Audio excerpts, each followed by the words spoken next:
Hyvää päivää. Elikkä mun nimi on Marko Koiporras Studio Streetistä tosiaan ja täällä meidän kuvaajamme Pilvi Sormunen ja ihana mallimme Mervi.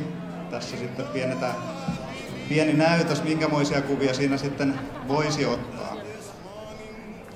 Elikkä siinähän sitten vähän katsotaan noita asentoja, että se ei todellakaan tarkoita, että pitäisi olla ihan missimitoissa sitten ennen kuin voi tällaiseen kuvaan tulla, vaan sitten vähän kuvakulmilla ja rekvisiitalla katsotaan sitten niitä edullisimpia asentoja sitten kuvauksen kannalta, että näyttää hyvältä kuvassa.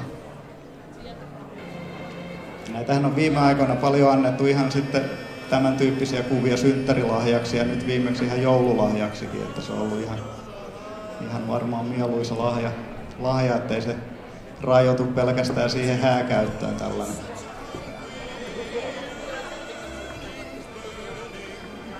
Ja tässähän voidaan käyttää sitten erilaisia penkkejä, sänkyjä, mitä tahansa sitten löytyykään. Studiolta löytyy kaiken näköistä tavaraa ja sitten on kuvattu hotellissa, hääsviitissä esimerkiksi, on saatu yleensä sitä lainalle sitten kuvauskäyttöön varten. Sellaista pientä heittäytymistähän tämä vaatii tietysti malliltakin, että polttareissa näitä on aika usein kuvattu, että silloin on hyvä meno päällä ja siinä on vähän kannustusjoukkoja mukana, niin siinä on sitten helppo poseeratakin.